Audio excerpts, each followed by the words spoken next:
जय हिंद दोस्तों, स्वागत है आप सभी का राज सर क्लासेस के यूट्यूब चैनल में। दोस्तों हमने स्टार्ट किया था केमिस्ट्री, और केमिस्ट्री का पहला चैप्टर आपका नाम है रासायनिक अभिक्रिया एवं समीकरण। उसका ये पार्ट 3 है। पार्ट 1 पार्ट 2 हमने पूरी तरीके से पढ़ा दिया है। आप जाके देख सकते हैं, लिंक डिस्क्रिप्शन में या प्लेलिस्ट इसका बना हुआ है, तभी आप इस वीडियो को देखें, क्योंकि उसमें बहुत सारी चीज़ें ऐसे हैं जो कि अभी आपको आगे काम आएगा। ठीक है, तो आज का सेशन स्टार्ट करते हैं। अगर चैनल पर नए हैं तो चैनल को सब्सक्राइब कर दीजिएगा, क्योंकि यहाँ पर बोर्ड परीक्षा की तैयारी कराई जाती है। ठीक है, चलिए देखते हैं।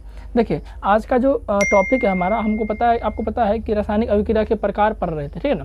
तो इसमें सबसे पहले आप थोड़ा ये याद रख लीजिए। अब ये क्या है, इनको बोलते हैं रासायनिक अभिक्रियाशीलता। क्या बोलते हैं? अभिक्रियाशीलता बोलते हैं।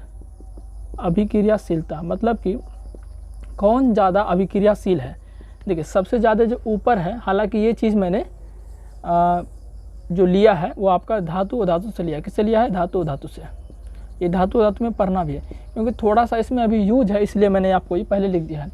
इसको बोलते हैं अभिक्रियाशीलता सीरीज, मतलब कि सबसे ऊपर जो है वो सबसे ज़्यादा अभिक्रियाशील, मतलब सबसे ज़्यादा पावरफुल है। अब जैसे जैसे नीचे आते जाइएगा वो क्या होगा?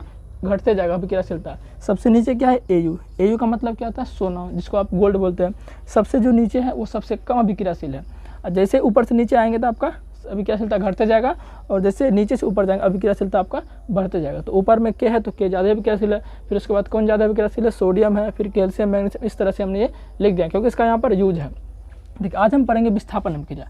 विस्थापन इन सब लिखा है विस्थापन। तो विस्थापन का मतलब होता है किसी को विस्थापित कर देना। विस्थापन मतलब क्या होता है? किसी को विस्थापित कर देना। तो हम लिखे हैं वैसी अभिक्रिया जिसमें अभिकारक अपने अभिक्रियाशीलता। अब अभिकारक सब क्या होता है आपको पहले बता दिए हैं। वैसी अभिक्रिया जिसमें अभिकारक अपने अभिक्रियाशीलता के आधार पर अभिक्रिया करके नया पदार्थ बनाते हैं, उसे विस्थापन अभिक्रिया कहते हैं। देखिए ये तो हमने लिख दिया। अब इसको हम क्या करते हैं, देखते हैं एग्जाम्पल। तो जैसे कि ले लेते हैं हम जिंक ले लेते हैं। जिंक ले लेते हैं प्लस हम क्या ले लेते हैं? CuSO4 ले लेते हैं। ठीक है, जिंक प्लस CuSO4 ले लेते हैं। अब ये कैसे अभिक्रिया करेगा? तो वही बोल रहा है कि वैसी अभिक्रिया इसमें अभिकारक क्या होता है? तीर के बाएं तरफ जो है उसको अभिकारक बोलते हैं, और तीर के दाएं तरफ जो होता है उत्पाद बोलते हैं। तो तीर के बाएं तरफ कौन है? जिंक है, CuSO4 है, तो दोनों क्या है? अभिकारक हो गया। अब ये अभिक्रिया करके उत्पाद बनाएंगे, है ना। अब देखिए कैसे अभिक्रिया करेंगे, ये हमारा विस्थापन अभिक्रिया कहलाएगा। देखिए जिंक, देखिए अब कोई भी अगर धातु है तो वो अधातु के पास जाना चाहता है। ठीक है, मतलब अगर सीधी भाषा में बोलूँ, कोई भी धातु क्या होता है? प्लस होता है, और धातु क्या होता है? माइनस होता है, क्योंकि इलेक्ट्रॉन ये देते हैं और ये इलेक्ट्रॉन लेते हैं। तो हमेशा जो है प्लस माइनस के पास जाएगा, कभी भी प्लस प्लस के पास नहीं जाएगा, कभी भी माइनस माइनस के पास नहीं जाएगा। ठीक है, तो प्लस माइनस आप देखें, कभी लड़का लड़का में शादी हो जाता है, तो समझ लीजिए लड़का क्या होता है? पॉजिटिव, और लड़की क्या होते हैं? नेगेटिव। तो लड़का लड़की में शादी होगा। ठीक है, उसी तरह समझिए। तो धातु हो गया लड़का और धातु हो गया लड़की, इस दोनों में शादी होगा। देखिएगा तो जिंक जो धातु होता है तो ये प्लस होगा, और ये प्लस किसके पास जाएगा? माइनस के पास। यहाँ देखिए Cu क्या है? इसमें प्लस है। Cu क्या है यहाँ पर? प्लस। अब ये +2 इस पर क्यों, 2 को प्लस क्यों दे रहे? 2 को प्लस का मतलब है +2, क्योंकि जिंक का जो संयोजकता होता है वो +2 होता है। ठीक है, इसका मतलब ये है जिंक का क्षमता है कि 2 इलेक्ट्रॉन किसी को दे सकता है। कॉपर भी देखिए 2 होता है, तो इसका हालांकि एक 3 होता है, 1-2 होता है वो, तो लेकिन अब फिलहाल 2 वाला समझिए। तो कॉपर का 2 संयोजकता यहाँ पर है, इसका मतलब कॉपर भी 2 इलेक्ट्रॉन किसी को दे सकता है। अब यहाँ SO4 जो है, इस पर जो इसका जो संयोजकता होता है वो कितना होता है? माइनस होता है। 2 को माइनस का मतलब क्या? -2 लिख सकते हैं। तो देखिएगा कि प्लस किसके पास जाएगा? माइनस के पास। लेकिन Cu भी चाहेगा ना माइनस के पास जाए, ये भी चाहेगा, ये भी प्लस है। तो होगा कि यहाँ पर जिंक जो है कॉपर से ज़्यादा पावरफुल है। कैसे जानेंगे सर? अभिक्रियाशीलता में देख लीजिए। देखिए जिंक ऊपर आ रहा है और Cu क्या है? नीचे आ रहा है, मतलब जिंक जो है कॉपर से आपका ज़्यादा अभिक्रियाशील है। इसलिए जिंक क्या करेगा यहाँ पर? CuSO4 में से CuSO4 में से आपको Cu को विस्थापित कर देगा। मतलब विस्थापित का मतलब है एक तरह से उठा कर फेंक देना, हटा देना यहाँ से। तो जिंक क्या करेगा? जैसे इसके विलयन में डालेंगे तो जिंक कॉपर को विस्थापित कर देगा, और जिंक इसके साथ आ जाएगा, तो ये हो जाएगा आपका ZnSO4। अब देखिए इस पर भी +2 है, इस पर -2, तो चार्ज समान है, तो ये बैलेंस हो जाएगा, अपने आप उदासीन हो जाएगा। तो ये बच जाएगा क्या? Cu बेचारा अकेला हो जाएगा। देखो CuSO4 में से Zn ने क्या किया? Cu को क्या किया? हटा दिया, यानी कि विस्थापित कर दिया। तो ये भाई अभिक्रिया हमारा क्या कहलाता है? विस्थापन अभिक्रिया।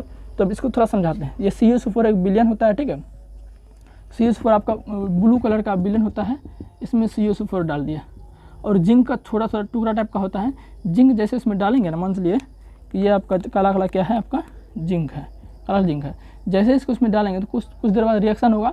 रिएक्शन हो क्या होगा? Cu आपका अलग हो जाएगा और ZnSO4 आपका हो जाएगा, जो हमने यहाँ पर आपको रासायनिक समीकरण के रूप में लिखा है। ठीक है, और भी एग्जाम्पल ले सकते हैं आप, जैसे मैं और आपको एग्जाम्पल लेके बताता हूँ। ठीक है,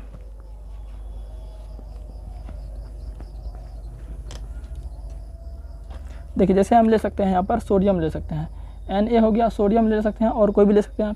चलिए ले लेते हैं हम Zn-SO4 ले लेते हैं, क्या लेते हैं Zn-SO4 लेते हैं, जिंक सल्फेट। अब होगा क्या, जैसे ही सोडियम को Zn-SO4 के साथ अभिक्रिया करेंगे तो होगा क्या, सोडियम पर +1 चार्ज होता है और SO4 के साथ क्या होता है -2 चार्ज होता है, और Zn पर क्या होता है +2 चार्ज होता है। तो आपको पता है कि प्लस वाला किसके पास जाएगा, माइनस वाला के पास। लेकिन जिंक भी चाहेगा हम भी प्लस है तो हम भी इसके साथ रहें, क्योंकि माइनस के साथ ये पहले से है। लेकिन होगा क्या, सोडियम जो है हमारा यहाँ पर जिंक से ज़्यादा अभिक्रिया से देख सकते हैं, सोडियम ऊपर है जिंक कम है, तो ये कैसे इसके साथ जाएगा।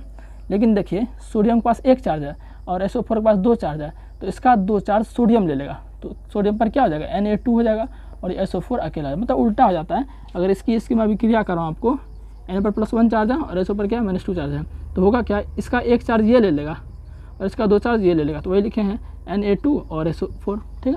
और आपका ये जिंक आपका इधर अकेला बच जाएगा, ठीक है, इस तरह से। हालांकि सोडियम को अभिक्रिया कराएंगे नहीं, क्योंकि सोडियम बहुत ही अभिक्रियाशील होता है, देख सकते हैं। इसको तो हम खुले में उसे रखते भी नहीं, इसको केरोसिन तेल में डुबा कर रखते हैं, वो आपको धातु में पता चलेगा ना। हालांकि इसको सोडियम से अभिक्रिया नहीं करेगा, सिर्फ समझाने के लिए मैंने आपको ये बता दिया है। सोडियम बहुत ही खतरनाक अभिक्रियाशील होता है, इसलिए इसको केरोसिन तेल में डुबा कर रखा था, ठीक है। तो इस तरह से हमारा ये क्या होता है विस्थापन। इस तरह से आप कोई सा भी ले सकते हो एग्जाम्पल, किसी का विलेन ले लीजिए, सल्फेट ले लीजिए, है ना, क्लोराइड ले लीजिए, सब आपका हो जाएगा, ठीक है। चलिए मैं आपको क्लोराइड वाला लेकर कोई बताता हूँ। क्लोराइड देखिए, जैसे कि मान चलिए हमने पोटेशियम ले लिया, क्या लिया, पोटेशियम ले लिया, और आपको ले लेते हैं कॉपर क्लोराइड ले लेते हैं, क्या लेते हैं, कॉपर क्लोराइड ले लेते हैं, कॉपर क्लोराइड ले लिए। अब देखिए फिर क्या होगा, पोटेशियम क्या होता है, इस पर प्लस चार्ज होता है, ठीक है। चलिए पोटेशियम को हटाइए, क्योंकि पोटेशियम भी क्या है आपका बहुत खतरनाक अभिक्रिया है, इससे अभिक्रिया करना बहुत ही बोल सकते हो कि हानिकारक बात है, इससे अभिक्रिया अगर कराओगे तो कोई सा ले लेते हैं हम, चलो ले लेते हैं एल्युमिनियम, मैग्नीशियम ले लेते हैं ना, मैग्नीशियम ले लेते हैं। तो मैग्नीशियम से हम किसकी अभिक्रिया करा रहे हैं, कॉपर क्लोराइड की। Cu मतलब कॉपर होता है और Cl मतलब क्लोराइड, क्योंकि ये अभिक्रिया करके बना है, CuCl2 अभिक्रिया करके बना है, ठीक है। अब देखिए, अब मैग्नीशियम पर क्या होता है, +2 चार्ज होता है, और कॉपर भी क्या होता है, +2 चार्ज होता है, और इस पर क्या आपका क्लोरीन पर -1 चार्ज होता है, ठीक है। तो आपको पता है कि प्लस हमेशा माइनस के पास जाएगा, ठीक है। तो Mg पर 2 चार्ज है और क्लोरीन पर 1 चार्ज है, इसका 1 चार्ज ये ले लेगा, तो ये क्या बन जाएगा आपका Mg बन जाएगा, और इसका 2 चार्ज ये ले लेगा, तो ये क्या बन जाएगा MgCl2 बन जाएगा, ठीक है। और अकेला कौन बच जाएगा, Cu बच जाएगा। अब Cu अकेला क्यों बच गया, क्योंकि मैग्नीशियम जो है, मैग्नीशियम Cu से ज़्यादा अभिक्रियाशील है, इसलिए CuCl2 के विलयन से Mg क्या करेगा, Cu को विस्थापित कर देगा, हटा देगा, तभी इसको हम विस्थापन अभिक्रिया बोल रहे हैं। तो आई होप कि 3 एग्जाम्पल से आपको विस्थापन अभिक्रिया क्लियर हो गया होगा। अच्छा, विस्थापन अभिक्रिया को हम कभी कभी एकल विस्थापन भी बोल देते हैं।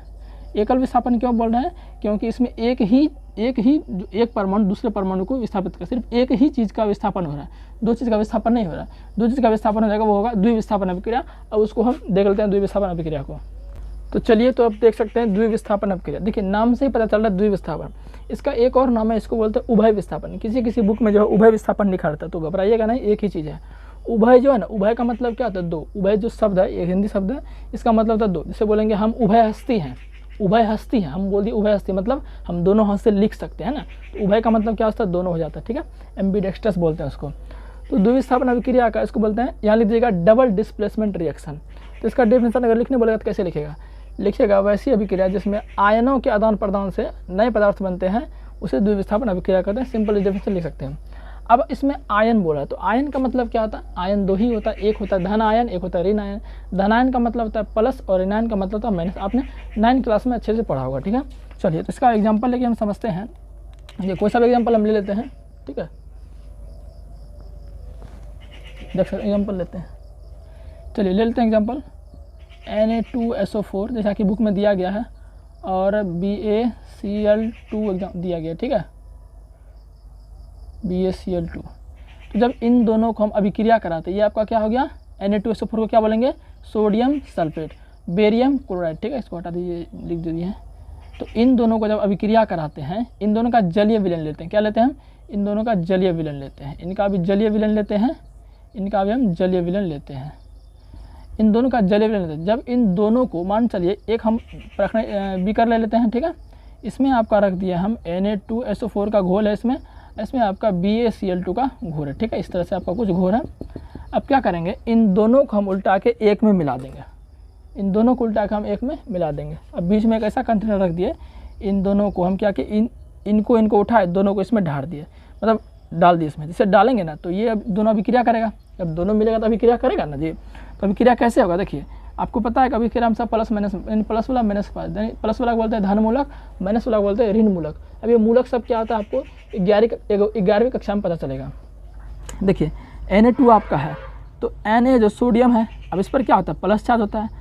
अब इधर ये इसका जो प्लस है, जैसा कि बोल रहा है कि आयनों का आदान प्रदान, मतलब प्लस वाला माइनस के साथ, इधर प्लस है तो इधर देखो माइनस कौन है, तो इधर देख सकते हैं आप कौन माइनस है, क्लोरीन है। तो क्लोरीन क्या होता है, तो इधर माइनस यही होगा, तो ये सोडियम क्लोरीन के साथ अभिक्रिया करेगा ठीक है। तो ये बन जाएगा आपका NaCl। अब ये NaCl क्यों बना, क्योंकि Na पर जो होता है वो भी प्लस चार्ज होता है, एक चार्ज प्लस एक चार्ज होता है, और Cl पर भी क्या होता है माइनस एक चार्ज होता है। तो इसका एक प्लस मतलब लिखिए, इसका मतलब एक हो जाएगा, ठीक है ना।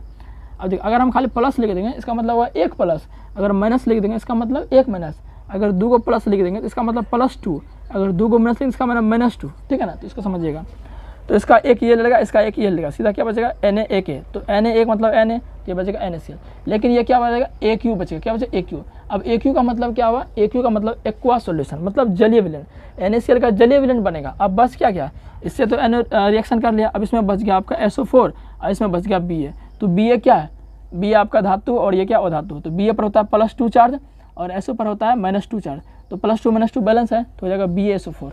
तो प्लस में क्या हो जाएगा आपका BaSO4, और इसका जो है उजला अवक्षेप जमता है, क्या बनता है उजला अवक्षेप जमता है, उजला अवक्षेप जमता है, और ये ठोस जमता है, क्या जमता है ठोस। ये जो अवक्षेप हम लिखे हैं ना, अवक्षेप अगर लिखना चाहे लिख सकते हैं। एक पूछ देता है अवक्षेपण अभिक्रिया किसे कहते हैं, तो लिखना चाहे हेडिंग डाल के लिख लीजिए, वैसी अभिक्रिया जिसमें अवक्षेप का निर्माण होता है उसे अवक्षेपण अभिक्रिया कहते हैं। और इसका उदाहरण देना चाहेंगे तो यही दे दीजिए। देखिए इसमें अवक्षेप क्या बच गया BaSO4, मतलब इसके पेंदी में जो है ये जल का विलयन क्या रह जाएगा NaCl इसमें रह जाएगा, मतलब घुलल रहेगा, और नीचे में गदरी टाइप, कैसे गदरी टाइप का आपका क्या जम जाएगा BaSO4, जो उजला टाइप का होता है। कैसा होता है उजला टाइप का आपका।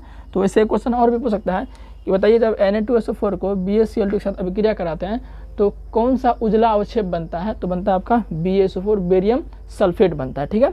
तो इस तरह से, और इसी से निर्माण होता है अवक्षेपण अभिक्रिया का। अवक्षेपण अभिक्रिया एक बार मैं फिर बोलता हूँ, वैसी अभिक्रिया जिसमें अवक्षेप का निर्माण उसे अवक्षेपण अभिक्रिया कहते हैं। तो अलग से मुझे पढ़ाने की जरूरत है नहीं, मैंने बोल दिया, और इसमें ये एग्जाम्पल लिख दीजिएगा, ठीक है। तो इस तरह से आपका क्या है द्विविस्थापन अभिक्रिया आपका भी हो गया।